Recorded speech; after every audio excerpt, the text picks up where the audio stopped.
전쟁은 마무리 단계로 가고 있다고 보고, 전쟁이 끝나면 일단 첫 번째로 사야 되는 게 저는 라고 봅니다. 지금 주가가 엄청 떨어졌어요. 근데 실적은 엄청 올라가고 있어요. 외국인들은 계속 사고 있어요. 그리고 분위기가 개선됐어요. 툭툭 호재들이 터지기 시작했습니다. 계약 터지면서, 수주 터지면서. 최근 미국 증시가 급락하면서 국내 투자자들의 불안도 커지고 있습니다. 이번 하락은 어떻게 보셨나요? 6월 들어서면 이제 미국의 고용 지표가 발표되고, 그 다음에 물가 지표가 발표되는, 물가가 올라가고 고용이 좀 선방했다라는 표현이 나오면서 금리 인상 우려가 번지기 시작했고, 그러면서 이제 증시가 무너지기 시작했습니다. 근데 저는 개인적으로, 제가 틀릴 수도 있습니다, 여러분들. 근데 저의 개인적인 생각은 금리 인상을 하지 않을 거라고 보고 있어요. 왜냐면 미국과 이란 간의 전쟁이 지금 거의 최종 단계를 앞두고 있습니다. 그러면서 지금 빨리 최종 단계를 진행할 것을 압박하고 있고, 실제로 호르무즈 해협으로 이제 통과하는 선박들이 이제 나오기 시작했다라는 거죠. 미국 쪽에서도. 이러한 점들을 고려해 본다라고 하면, 결국 전쟁이 만약에 해결된다라는 전제를 했을 때 유가는 결국 낮아질 것이고, 그럼 물가가 떨어질 거란 말이죠. 이번에 코어 CPI, 근원 CPI 같은 경우에도 이제 에너지 가격을 제외하게 되면, 뭐 식품 이런 것들을 제외하면 근원 CPI는 2.9%가 나왔습니다. 그러니까 사실 물가가 생각보다 그렇게 올라가지 않았다라는 거. 전쟁이 마무리되게 되면 안정될 거라는 거. 그리고 지금 소비가 미국 GDP의 3분의 2를 차지하는데 소비가 그렇게 좋지 않아요. 소비 심리도 굉장히 안 좋습니다. 그래서 이런 점을 좀 감안해 본다라고 했을 때는, 저는 섣불리 전쟁이 끝날지도 모르는데 선제적으로 그냥 금리를 올려버린다? 그럴 것 같진 않아요. 심지어 이 물가가 많이 올라간 거에 대해서 심각한 상황을 어느 정도 심각하게 바라보는지, 지금 연준 의장이 바뀌었죠. 지금 교체된 캐비넛이 새로운 연준 의장한테 질문했을 때 장기적으로 AI가 생산성을 끌어올려가지고 물가를 잡을 거다. 그러니까 이게 뭐 설득력이 있고 그게 가능한지 못하냐 이런 걸 떠나서 연준 의장의 스탠스 자체가 물가 그거 해결될 거야 라는 스탠스인 거예요, 사실상. 그럼 이게 뭘 의미하냐? 꼭 그런 건 아니겠지만, 물가 때문에 금리 인상을 할 것 같진 않은데? 그거 해결될 거예요, 장기적으로. 약간 이런 식이니까요. 그거 지금 진짜 너무 심각합니다. 이렇게 이제 한 게 아니라. 그러니까 대수롭지 않게 얘기한다까지는 아니지만, 그거를 너무 심각하게 봐서 이제 그것 때문에 뭐 큰일 났다, 그래서 금리 인상해야 된다, 이런 뉘앙스가 안 느껴진다라는 거죠. 그래서 이러한 것들을 고려해 본다라고 했을 때는 인상하는 것이 아니라 기다릴 것 같아요. 언제까지? 전쟁이 끝나고 유가가 떨어지고 물가가 안정될 때까지 동결하면서 관망, 이 기조를 유지할 거라고 저는 보고 있습니다. 그 상황이 되면 어떻게 될까요? 또 이제 인하 스탠스로 넘어갈 수가 있겠죠. 근데 인하 스탠스가 전 나올 거라고 보는 이유가 뭐냐면, 이번에 유가가 올라가면서 물가가 올라갔어요. 그러면은 이제 생산 비용이나 단가들이 다 올라갑니다. 그럼 어떻게 되죠? 수익성이 떨어져요. 수익성이 떨어지면 어떻게 되겠습니까? 그럼 수익성이 안 떨어지면 가격에다가 전가를 시켜야 되는데, 가격 전가시키면 사람들이 사겠습니까? 이거 소비력이 떨어져요. 소비 심리, 그래서 지금 망가지는 거고. 그리고 심지어 유가가 올라갔기 때문에 휘발유 가격 올라가면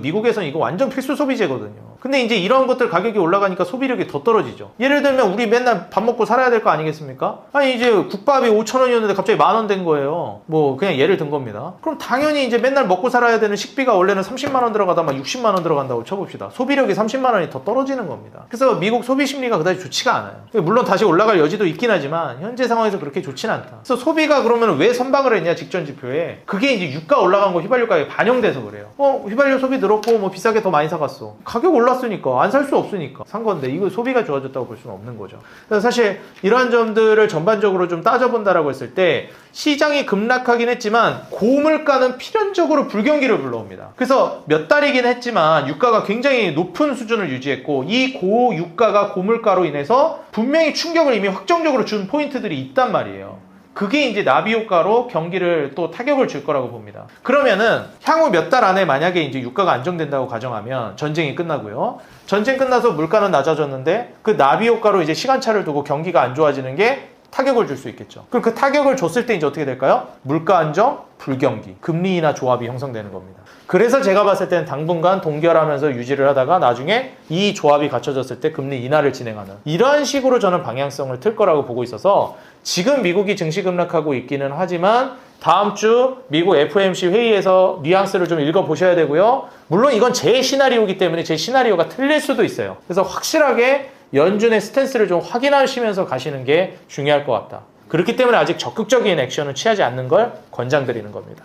결과를 지켜보고 선택해도 늦지 않는다는 말씀이십니다. 네, 맞습니다. 근데 이제 확실하게 숫자 찍히는 반도체나 이런 데는 지금 증시 무너졌을 때 주가 또 많이 빠졌잖아요. 이럴 때 한번 사는 거 괜찮다고 생각합니다. 예, 왜냐면 뻔히 미래가 보이니까 실적이나 숫자들이 이런 종목들은 저는 시장 무너졌을 때 그냥 미리미리 한번 사는 것도 괜찮다고 봅니다. 현재 시장에서는 이제 연준이 금리 인상으로 돌아설 수 있다는 이야기 그래도 나오기는 한 상황인데요. 금리 인상의 가능성 전혀 안 보시는 것 같아요. 어떤 이유가 있을까요?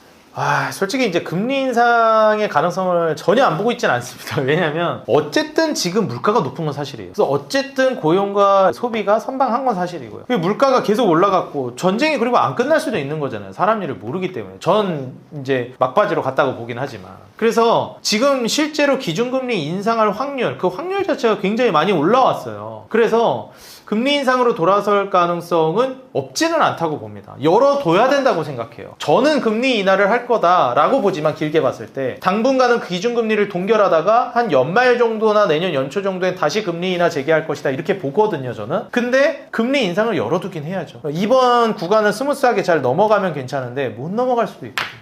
너무 심각해보죠, 버리게 되면. 그래서 이런 점을 좀 고려해 본다라고 하면 기준금리 인상 확률이 올라가는 거는 자연스럽다, 당연하다, 물가가 올라갔으니까. 근데 이제 중요한 거는 이게 얼마나 지속이 될 것이냐. 물가 상승이 이제는 조금 제한이 될 것이다. 여태까지는 굉장히 빠르게 올라갔거든요. 소비자 물가 지수도 막 쫙쫙쫙 올라갔단 말이에요. 유가가 많이 올라갔기 때문에. 근데 지금 국제 WTI도 그렇고 유가 자체가 원유 가격이 이게 변동성이 줄어들고 있어요. 3월 달에 확 치고 올라갔다가 또 떨어졌다가 확 치고 갔다가 이게 점점 변동폭이 줄어들면서 하방으로 꺾입니다. 그러니까 이제 서서히 이제 하방으로 안정된 국면으로 넘어가지 않을까를 기대해 볼 수 있겠고, 어느 날 갑자기 또 막 진짜 전쟁 터져가 유가 확 뛰면 또 그건 모르겠는데, 설사 그렇다 하더라도 전쟁이 그렇게 확산이 돼버린다. 그럼 어떻게 될까요? 길어지지는 않죠. 전쟁이 진짜 액션을 취하면서 이게 무슨 세계대전으로 가진 않을 거잖아요. 사람 일 모르는 거지만 그러겠습니까, 설마? 그러니까 이제 이란과의 이제 전쟁이 확산이 돼버리게 되면 그거는 비교적 빨리 끝날 가능성이 높다. 한번 충격 확 주고 끝날 가능성이 높다라고 봐요. 그래서 저는 개인적으로 연준이 그런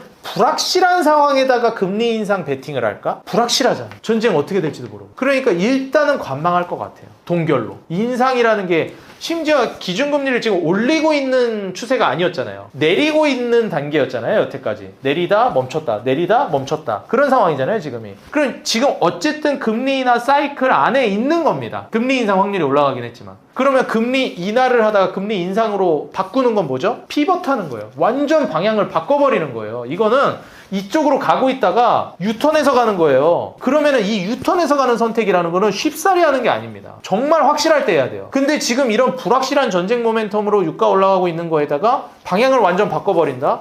저는 그러지는 않을 것 같습니다. 관망할 것 같아요. 시간을 좀 끌면서. 너무 심각해지면 물론 인상하겠지만 그렇게 따지면 뭐 지금 너무 심각한가 싶어요 또. 왜냐면 다음 달이나 다다음 달 발표되는 물가지표부터는 이제 상승이 좀 제한이 될 거라고 봅니다. 그래서 저는 개인적으로 동결을 보는데, 그래도 혹시 모른다, 금리 인상 가능성을 열어두고 투자 전략을 짜기는 하셔야 한다, 이렇게 말씀드리고 싶습니다. 결국 가장 중요한 건 전쟁이 끝나는 걸로 보이는데 맞을까요? 그쵸. 아무래도 이제 전쟁이 결국에는 이제 끝나야 된다라고 보고 있고요. 전쟁이 그럼 끝날 수 있을까? 저는 끝날 수 있다고는 봅니다. 뭐 단계를 진척이 안 되고 있으면은 도대체 어떻게 될까 그냥 답답한 상황이 연출될 수 있는데, 진척이 되고는 있어요. 원래 처음에 이제 핵 관련된 거 이란 절대 포기 안 할 거다 그랬는데, 이제 뭐 핵 관련해서도 정리하는 거 어느 정도 굵직한 게 합의가 됐고, 디테일한 사안도 이제 합의가 잘 안 됐었는데 트럼프가 중간에 뭐 양보하는 모습을 보이기도 하고 그랬었거든요. 그래서 원래는 무조건 미국으로 가져와서 핵 폐기해야 된다 이랬는데, 자국에서 한다 그러면 그것까진 괜찮다 뭐 이런 얘기도 하기도 했었고요. 그러니까 이제 그 핵이 정리하는 과정에서도 중국이나 러시아로 넘어갈까봐 이걸 우려한 거거든요. 왜냐면 글로 넘어가면 또 어떻게 될지 모르는 거기 때문에. 근데 어쨌든 이 최종 디테일한 사항까지 다 합의가 도출이 됐고, 이제 마무리만 하면 되는데 이란이 시간 끈다고 지금 트럼프가 화를 내는 거거든요. 지금 공격해버린다 막 이러는 겁니다. 빨리 합의 안 끝내면 니네 그냥 공격해버린다, 이게 된 거예요. 그러니까 사실 저는 오래 끌릴 것 같지는 않다. 진짜 오래 끌리면 2달? 정도로 보는데, 저는 원래는 5월 안에 끝날 거로 보고 있었어요. 실제로 유튜브에서도 그렇게 얘기했었고. 근데 제 생각보다도 많이 딜레이가 돼버렸습니다, 지금. 근데 그런 만큼 진척이 안 되고 있으면 모르겠는데 어쨌든 진행을 하고 있는 단계이기 때문에 공격한다고 하는 것도 이것도 진행이 되고 있는 거예요. 빨리 이거 합의 안 하면 마무리 안 하면 공격하겠다잖아요. 가만히 기다리는 게 진척이 안 되는 겁니다. 재촉하는 건 진척되고 있는 거예요. 그래서 저는 전쟁은 그래도 마무리 단계로 가고 있다고 보고 정확한 시점은 모르겠지만 그래도 진행이 되고 있다는 관점에서 장기적으로는 좀 유가 안정과 그리고 그로 인한 물가 안정이 도출되지 않을까. 전쟁은 그래도 마무리 단계로 가지 않을까 기대를 하고 있습니다. 뭔가 좀 한 가지 팁을 듣자면 전쟁이 끝나면 2주씩 사야 된다. 뭐 그런 계획 있으신가요? 전쟁이 끝나면 일단 첫 번째로 사야 되는 게 저는 제약바이오라고 봅니다. 제약바이오가요, 지금 주가가 엄청 떨어졌어요. 근데 실적은 엄청 올라가고 있어요. 근데 외국인들은 계속 사고 있어요. 뭐 모든 종목이 그렇다는 건 아니에요. 몇 개 종목들이 그렇다는 겁니다. 그리고 제약바이오 분위기가 개선됐어요. 툭툭 호재들이 터지기 시작했습니다. 계약 터지면서 수주 터지면서 4월부터 6월까지 그 아스코부터 해가지고 AACR이라든지 지금 암학회, 굵직굵직한 암학회 4월, 5월 그리고 6월 달에 이제 당뇨병 학회까지 연달아서 학회들이 있었어요. 4월부터 6월까지 굵직굵직한 학회들이. 그리고 이제 연말로 가게 되면 이제 에스모도 있거든요. 유럽 암학회도 있어요. 그럼 이제 그때까지 가게 되면 학회에서 만나서 같이 살펴봤던 부분들에 있어서 뭘 하겠습니까? 나중에 서로 시너지를 내겠죠. 계약 체결하고. 이런 것들이 이제 기대감이 불러 모아질 수 있는 거예요. 박람회 한번 갔더니 얘네 이런 거 괜찮네? 딱 받았다가 우리 뒤에서 막 얘기가 오가는 거죠. 그리고 우리 계약합니다. 라고 이제 얘기들이 속속 나올 가능성이 있는 거고 지금 실제로 호재가 나오면서 주가가 뛰던 애들이 꽤 많아요. D&D 파마텍, 네이처셀, 한올바이오파마 이런 애들 지금 다 호재성 기사 나오면서 주가 확 뛰었는데 그거 다 반납했습니다. 이런 게 왜 반납을 하냐? 심지어 실적 계속 좋아지고 있는 기업들. 뭐 특정 기업 좀 그렇지만 SK바이오팜, HK노엔, ST팜 이런 기업들, 뭐 녹십자도 그렇고요. 그 다음에 오스코텍도 그렇고 실적 정말 좋아지고 있거든요. 심지어 한미약품, 셀트리온, 한미약품도 이번에 호재 떴죠. 참 실적 계속 좋아지고 있어요. 근데 마진율도 올라가고 있고 그런데 심지어 제약바이오 쪽에서 호재가 툭툭 나오고 그럼 왜 주가가 반대로 가냐? 아니 유지미나 하면 몰라가겠는데 오히려 떨어지는 게 말이 되냐. 금리 인상한다라는 확률이 앞서도 말씀드렸듯이 금리 인상할 가능성이 높아지고 있다고 얘기하니까 그런 거예요. 이거 그러면은 전쟁 끝나면 어떻게 되겠어요? 금리 인상 확률 떨어지겠죠. 금리 인하 확률로 돌아서겠죠. 어떻게 될까요? 지금 억눌려 있다, 억가당하고 있는 제약바이오가 미친 듯이 날아가겠죠. 어거지로 때린 거니까. 원래는 올라가야 되는 애들인데. 그래서 전쟁 끝나면 1순위 제약바이오입니다. 현재 지금 눈여겨봐야 되는 지표 중 하나가 환율입니다. 너무 높은 것 같은데 이거는 어떻게 보고 계세요? 이제 환율 자체가 상대적인 개념이기 때문에 달러 가치가 올라가게 되면 좀 떨어질 수밖에 없습니다. 근데 지금 다들 알고 계시겠지만 이미 한국과 미국 간의 기준금리가 역전이 된 지가 오래됐어요. 원래 한국이 더 위험한 나라죠. 안정성이 떨어지잖아요, 미국보다는. 그렇기 때문에 한국이 이자를 더 줘야 맞는 겁니다. 아니, 일반적으로 하이리스크 하이리턴 아닙니까? 그래서 한국이 미국보다 기준금리가 더 높은 게 일반적인 기준이에요. 그게 정상적인 구조입니다. 근데 한국보다 미국이 기준금리가 더 높아요. 지금 심지어 1%포인트 넘게 차이 나잖아요. 우리나라 2.5%인데 미국이 3.75%니까 1.25% 5단계나 미국이 더 높습니다. 그러면 당연하게도 외국인들이 이탈이 나올 수밖에 없어요. 지금 이탈 계속 나오고 있는 단계고. 근데 이제 중요한 건 뭐냐면 이탈이 안 나올 것이다 라고 오히려 돌아온다 라고 하는 그런 기대감이 왜 생겼냐? 미국이 금리 인하할 거란 기대감이 있었어요. 올해 2월까지만 해도. 작년 12월에 미국이 조기 긴축 종료를 했고 긴축을 조기 종료했어? 그럼 완화하겠네, 돈 풀겠네를 기대할 수밖에 없잖아요. 그런 기대하고 있는 단계였는데 뭐가 터졌죠? 전쟁이 터지니까 완전 바뀌어버린 거예요. 그래서 이런 점들을 감안해 본다라고 했을 때는 지금 현재 외국인들이 나갈 수밖에 없는 구조가 돼버린 거죠. 심지어 지금 전쟁 모멘텀이나 금리 인상할지도 모른다 이런 불안감이 생기니까 달러 인덱스 올라가죠. 우리나라도 금리 인상을 한다고는 했는데 그래도 불안한 거죠. 그러다 보니까 달러 인덱스가 올라가고 달러 가치가 올라가니까 상대적으로 원화 가치가 떨어지고 지금 기준금리 상황을 놓고 보더라도 한국은 버티는 입장이었어요. 완화 기조니까 금리 인하 사이클이니까 미국이 금리 인하할 때까지 일단 우리는 버티려고 하는데 전쟁 때문에 이거 너무 오래 걸리잖아요. 못 버틴 거예요. 버티다 못 버티니까 이제 금리 인상한다가 된 겁니다. 그래서 제가 봤을 때는 이제 환율적인 부분은 금리 인상하고 추가적인 조치가 막 나오지 않는 이상에는 쉽지는 않을 걸로 보여져요. 미국이 빨리 전쟁을 끝내고 약달러 기조 금리 인하로 가면 다시 외국인들 돌아올 텐데 환율 그러면 회복될 텐데 지금 외국인들도 떠나죠. 그럼 어떻게 되죠? 그러면서 악순환이 벌어지는 거죠. 환율 올라가면 환율 차이로 인한 손해를 보죠. 환차손을 보죠, 외국인들이. 그러니까 나가니까 외국인들 더 빠져나가고 환율 더 방어가 안 되고 이런 구조인 겁니다. 그래서 환율은 결국 이것도 또 돌아가자면 전쟁이 중요하다. 그리고 우리나라가 금리 인상을 한다라고 하면 그때는 좀 괜찮을 수 있다. 이렇게 보고 있습니다. 현재 살짝 좀 떨어진 주식이죠. 2차전지 실적이 회복이 되질 않고 있습니다. 2026년 하반기, 2027년까지 봤을 때 어떻게 보고 계신가요? 2차 전지는 주가가 좀 떨어져 있는 상황인데 올해가 실적이 턴어라운드 되는 구간이에요. 그렇기 때문에 1분기 실적 발표했을 때 적자폭이 대폭 축소되는 기업들이 막 나왔거든요. 근데 이제 2분기부터는 흑자 전환이 기대되는 기업도 있고, 제가 봤을 때 올해 하반기로 넘어가면 대부분의 기업들이 이제 흑자 전환에 성공할 거라고 보고 있습니다. 그래서 내년부터는 본격적인 퀀텀 점프가 될 거라고 봐서 지금 당장에 만족스럽지 않다 하더라도 어쨌든 개선이 본격적으로 되고 있고, 지금 전기차 캐즘이 바닥을 치고 올라오고 있잖아요. 거기에 이제 데이터 센터 ESS나 로봇 배터리 호재까지 있기 때문에 악재는 지나갔고 최악을 지나갔고 호재가 이제 추가적으로 다가오고 있는 단계라 업황 사이클이 완전히 돌아서는 구간이 올해부터입니다. 그래서 계속 떨어지고 있었어요, 이익들이. 근데 이걸 돌려 세운 게 2026년입니다. 그렇기 때문에 올해 중순 넘어가는 지점부터는 시장으로 인해서 2차전지 관련주가 좀 조정이 나오더라도 저가 매수에 이제 나선다면 내년까지 좀 좋은 결과가 있을 거라고 보여져서 이번 증시 조정을 한번 이용해 보시는 게 좋을 것 같습니다. 벤슨왕 방안이 있었습니다. 그리고 한국의 다음 먹거리로 로봇이라고 직접 언급했는데요. 반도체가 아니라 로봇이었습니다. 강조한 이유가 있을까요? 일단 이제 다들 알고 계시겠지만 지금 뭐 파워 문제라든지 노조 문제라든지 이러한 것들이 첨예하게 대립각을 세우고 있어요. 이게 처음에 뭐 삼성전자에서 난리가 났다고 났는데 뭐 네이버도 한다, SK하이닉스도 한다, 뭐 계속 얘기가 나오고 있거든요.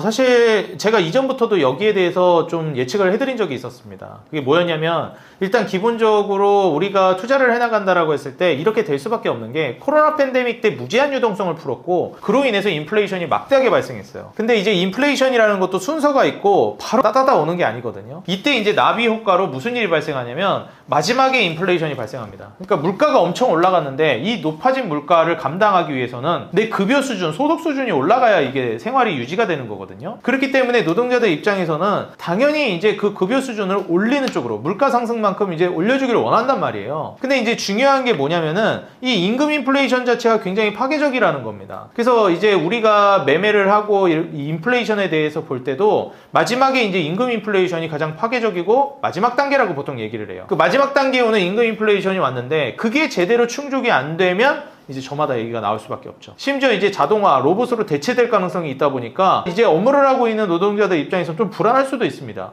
지금 빨리 한몫 땡겨야 되지 않을까? 언제 내가 대체될지 모르겠는데. 그러다 보니까 이제 어느 정도 돈을 많이 벌었을 때 빨리 더 내놓으라는 이런 게 좀 나올 가능성도 있단 말이에요. 일단 기본적으로 반도체가 아닌 로봇을 강조하는 거는 자연스러운 현상입니다. 물가가 엄청나게 올랐고 코로나 때 그 물가를 감당하기 위한 임금 인플레이션, 이걸 감당을 해줄 수 있냐? 못한다라고 하지는 않겠지만 이게 좀 경제적이지 않은데 그 정도 수준이면 그냥 로봇 써도 될 것 같은데 이렇게 이제 넘어갈 수가 있는 거예요. 그렇기 때문에 이제 로봇 도입이 훨씬 더 이제 가속화될 수 있는 것이고 발빨라질 수 있는 구조로 가고 있다라는 겁니다. 그리고 특히나 젠스랑 CEO가 예전에도 그 이야기를 했듯이 우리가 이제 AI를 도입하는 그 이유 최종 목표치는 피지컬 AI라고 얘기했어요. 그러니까 결국 로봇이라든지 자율주행 같은 피지컬 AI, 물리력으로 이제 전환되는 그런 AI의 단계를 이제 목표로 하고 있는 거거든요. 근데 이제 한국이 실제로 이제 메모리 반도체 쪽에서도 강세를 보이지만 현대차 그룹이라든지 LG 쪽이라든지 이 로봇에 있어서 상당히 강력한 모습을 보여줄 수 있는 기업들이 열려 있습니다. 그렇기 때문에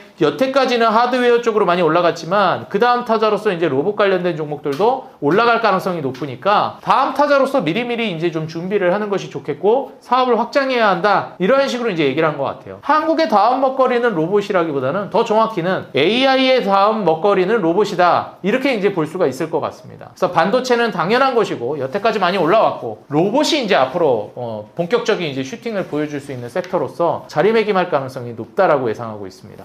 현대차, 테슬라, 그리고 중국 유니트리까지 뛰어들었습니다. 휴머노이드 전쟁의 지금 최종 승자는 어떻게 될 것으로 예상하시나요? 사실 이제 원래 현대차랑 테슬라가 좀 쌍두마차 느낌이었거든요. 근데 이제 우리가 로봇이라는 걸 본다라고 했을 때요, 이게 산업이 성숙화된 산업이 아니에요. 제가 요즘에 쇼츠에 고 이건희 회장님의 그 영상이 회의 장면, 연설 장면이 뜨더라고요. 거기서 얘기를 하는 게 품질이다, 품질, 질이다, 질을 신경 써야 된다, 불량품 나오면 안 된다, 이렇게 얘기를 하거든요. 근데 이제 우리가 산업이 성숙화되게 되면 이미 어느 정도 기술적 성숙도가 올라갔기 때문에 불량률이 잘 안 나옵니다. 그래서 스마트폰 시장이나 핸드폰 시장도 마찬가지예요. 어느 정도 이제 산업의 성숙화 단계가 이루어지면 그때부터 가성비로 넘어가게 됩니다. 근데 이제 중요한 게 뭐냐면 이게 스마트폰 시장도 그렇고 핸드폰도 그렇고 어떤 제품이든지 간에 등장한 지 얼마 안 되는 단계 있죠. 그랬을 때는 기술적 성숙도가 아직 떨어지는 단계예요. 뭐 예를 들면 저도 지금 쓰고 있지만 이런 폴더블 폰 기술적 성숙도가 처음에 떨어졌어요. 이거 한 10년 됐나 7년 됐나 그 정도 됐죠. 나온 지가 처음에는 액정 막 들뜨고 막 망가진다 이래서 내구성도 안 좋고. 근데 제가 지금 이거 구매한 게 세븐인가 그런데 이 진짜 괜찮습니다. 두께도 잘 잡았고 그 다음에 뭐 잘 고장도 안 나고 튼튼하고 가볍고 뭐 하여튼 그렇습니다. 그래서 이게 새로운 제품이 나올 때는 성숙도가 먼저 올라가야 된다. 다시 말해서 퀄리티가 먼저 올라가는 기업들이 생존한다는 거예요. 근데 이제 중국 같은 경우에 퀄리티가 좋은가 그건 좀 생각을 해봐야 됩니다. 휴머노이드 로봇 퀄리티가 좋은가? 그래서 솔직히 중국은 우리가 인식하기에는 물론 퀄리티 좋기도 하지만 가성비 쪽으로 조금 더 포커스가 맞춰져 있잖아요. 그렇기 때문에 테슬라나 현대차 같은 좀 더 기술적으로 성숙도가 맞춰지고 앞서 나가고 있는 이런 기업들이 당분간은 계속 프리미엄을 부여받을 겁니다. 먼저 시장을 장악할 것이고 품질 좋은 기업들이. 물론 이게 이제 어느 정도 기술적 성숙도가 올라가서 더 이상 이제 개발될 만한 단계가 좀 적어진다라고 하면 그때부터 이제 가성비의 중국 기업이나 뭐 다른 쪽이 치고 올 수는 있겠지만 현 단계에서는 아직 로봇이 기술적 성숙도가 자리 잡힌 단계가 아니기 때문에 현대차나 테슬라 같은 이러한 이제 대기업발 그리고 퀄리티 부분에서 이제 승부를 보고 있는 기업들이 조금 더 앞서 나가는 모습을 향후 몇 년 동안은 계속 보여줄 거라고 저는 보고 있습니다. 레인보우 로보틱스 같은 종목들은 적자입니다. 시장을 계속 주목하고 있고요. 같은 흐름일까요? 일단 이제 우리가 로봇주를 투자한다라고 가정을 해보겠습니다. 이제 로봇이라는 게 혁신업종이란 말이죠. 근데 이제 혁신업종이라는 게 뭘까요? 앞으로 폭발적으로 성장할 걸로 기대되는 업종이긴 한데 당장에 뭐가 없는 거예요. 로봇도 마찬가지입니다. 이제 본격적으로 돈이 유입되기 시작했고 폭발력 있게 성장하고 있는 중이거든요. 근데 중요한 건 뭐냐면 당장에 돈이 찍히는 게 딱히 없다는 거예요. 근데 중요한 건 뭐냐면 이게 로봇 산업이 꼽힐 때까지 기다릴 수 있으면 버티면 괜찮은데 그때까지 못 버티면 어떻게 하냐는 거죠. 그리고 이제 투자도 엄청나게 많이 받아야 되는데 그 돈은 다 어디서 나오냐는 거예요. 대출 받고 그러면 이제 이자 부담되고 이럴 수도 있죠. 근데 이제 이러한 것들을 말끔히 해결해 줄 수 있는 방법이 있습니다. 그게 뭐냐면 대기업의 지원을 받는 거예요. 그래서 아예 대기업이 인수를 해버리거나 자금력이 빵빵한 대기업들 있죠. 삼성, LG, 두산, SK 뭐 이런 기업들, 현대차 이런 쪽에서 자금이 지원이 오는 겁니다. 그래서 아예 대기업이 인수해버렸거나 삼성전자가 인수한 레인보우 로보틱스 아니면 그 기업에서 직접 전개하고 있는 로봇 사업부거나 현대모비스에서 로봇 사업부 진행한다 그랬죠. 현대오토에버가 로봇, 자율주행 소프트웨어 솔루션 담당하고 현대위아가 스마트 팩토리 그리고 로봇 사업 그 방산 사업부 이제 매각하고 로봇에 집중한다 그랬죠. 그러니까 현대차 그룹의 현대모비스나 현대오토에버, 현대위아 이건 애초에 그냥 현대차 그룹에 있는 종목이었죠. 근데 거기에서 이제 로봇 사업부를 집중해서 한다 그러니까 현대차를 비롯해서 이 현대차 그룹에 해당되는 이런 종목들은 직접 전개하고 있는 로봇 사업부니까 기대가 되죠. 뭐 망하겠습니까? 설마 그런 기업들이? 실적도 이미 잘 내고 있는데. 그리고 이제 거기에다가 레인보우 로보틱스는 아예 삼성전자가 인수해버렸죠. 이 망하겠습니까? 제가 봤을 땐 그럴 것 같진 않거든요. 두산의 두산 로보틱스 마찬가지입니다. 그래서 로봇이라는 산업이 분명히 성장할 거라는 건 초등학교 1학년 데리고 와서 물어봐도 알 거예요. 근데 중요한 거는 꽃필 때까지 버틸 수 있느냐는 또 다른 문제입니다. 그리고 꽃 피울 때 먼저 그리고 강력하게 자본력을 바탕으로 시장을 선점하는 건 또 다른 얘기예요. 그렇기 때문에 대기업들의 수주를 따낼 수 있다는 거. 왜냐면 삼성전자가 로봇 사업 어디에다가 이제 수주 맡기고 그럴까요? 레인보우 로보틱스에 맡기겠죠. 인수한 기업인데. 당연한 수순이죠. 두산 로보틱스. 두산 어디다 맡길까요? 두산 로보틱스. 직접 하고 있는 데인데. 그래서 실적을 흑자 전환하거나 퀀텀 점프하는 것도 훨씬 빠르게 될 가능성이 높습니다. 빨리 되고 더 안정성 있고 더 캐파가 크게 성장할 수 있겠다라는 거예요. 그래서 기왕에 투자를 하실 거면 증시가 무너지면서 로봇주들도 많이 조정받잖아요. 그럴 때 안심할 수 있는 두산 로보틱스나 레인보우 로보틱스 더러는 뭐 로보티즈나 로보스타 같은 LG전자에서 투자한 지분 투자한 이런 기업들 있죠. 그 다음에 뭐 현대차 그룹주, 현대차, 현대모비스, 현대오토에버, 현대위아 그리고 뭐 더 보자면 SK 배터리 아메리카에서 유일 로보틱스 뭐 이런 기업들도 괜찮고요. 그래서 이런 각종 대표적인 상징적인 그 기업들 위주로 보시는 거를 권장드리고 그런 기업들이 안정성이 높기 때문에 투자하시는데도 장기적으로 좋은 결과가 나올 가능성이 높다. 변동성이 큰 섹터이기 때문에 안정성 을 꾀하는 투자 전략으로 접근하시는 게 좋겠다라고 말씀드립니다. 로봇주 실적 및 밸류에이션 어떤 상황이고 현재 관심주는 어떤 기업인가요? 솔직히 이제 실적이나 이제 밸류 같은 경우에는 미래 성장을 땡겨온다라고 그랬을 때 이미 이제 실적이 흑자 전환을 하고 폭발적으로 올라갈 걸로 기대되는 기업들을 좀 봐야 되는데, 역시 앞서 말씀드린 기업들입니다. 두산 로보틱스, 로보티즈, 레인보우 로보틱스, 뭐 현대차 그룹주, 이런 기업들이 지금 밸류도 이제 좋게 평가받을 걸로 보고 있거든요. 그래서 일단은 두산 로보틱스가 지난달부터 해서 외국인 수급도 많이 들어왔어요. 그래서 전통 강호인 레인보우 로보틱스랑 로보티즈도 좋은데, 협동 로봇으로 이제 세계적으로 인정받는 두산 로보틱스도 저는 괜찮을 거라고 보고 있거든요. 그래서 이 기업들을 저는 이제 탑3로 보고 있고, 당연히 여기에 현대차 그룹주가 들어가야 된다고 봅니다. 그래서 이런 종목들 위주로만 보시면 현대차, 삼성전자, 두산, LG 이쪽에서 이제 들어간 로봇주들이잖아요. 그래서 이 종목들 위주로 먼저 좀 보시는 걸 권장드립니다. 투자 전략은 어떻게 가져가시나요? 일단 이제 로봇주는 투자 전략 가져가는 게 앞서 말씀드렸던 대기업의 지분 투자나 대기업이 인수했거나 대기업이 직접 전개하고 있는 사업부, 이런 조건이 맞아 들어가는 로봇주들을 보시는 게 좋고요. 그리고 이제 시총 최상단에 있는, 시총이 어느 정도 있는 기업들, 이러한 기업들을 보시는 게 좋겠고, 그리고 당연하게도 대기업과의 연결고리가 있는 기업들 위주로 보시는 걸 권장드립니다. 그리고 변동성이 크기 때문에 이런 기업들은 한 종목만 투자하는 걸 권장드리지 않아요. 최소 3개에서 5개 이상을 포트폴리오로 아예 처음부터 구축해서 그냥 쭉 끌고 가는 걸 권장드립니다. 그리고 그렇게 했을 때 시장이 무너지면서 주가가 떨어지면 그때마다 야금야금 조금씩 담아나가는 그런 구조. 변동성이 큰 산업이기 때문에 이런 건 수익률로 승부 봐야 되는 섹터예요. 그렇기 때문에 금액을 그냥 강력하게 배팅을 한다거나 이런 건 권장드리지 않습니다. 로봇 관련주들은 이제 분산이 되는데 대기업 전개하고 대기업 연결고리가 있는 기업들, 그리고 최소 종목을 몇 개 이상은 분산 투자해야 된다는 거. 요것만 이제 리스크 관리를 해주시면은 향후에 좀 좋은 결과가 있지 않을까. 아직 로봇이 제대로 꼽히고 있는 단계는 아니기 때문에 5년에서 10년 뒤에 정말 이제 좋은 주가 상승을 기록할 수 있을 만한 섹터들이라고 보고 있습니다. 구독자 여러분들 반갑습니다. 저는 주식장인 유튜브 채널을 운영하고 있는 이창대 대표라고 합니다. 오늘 우리 구독자 여러분들께 좋은 인사이트 드리기 위해서 최선을 다했고요.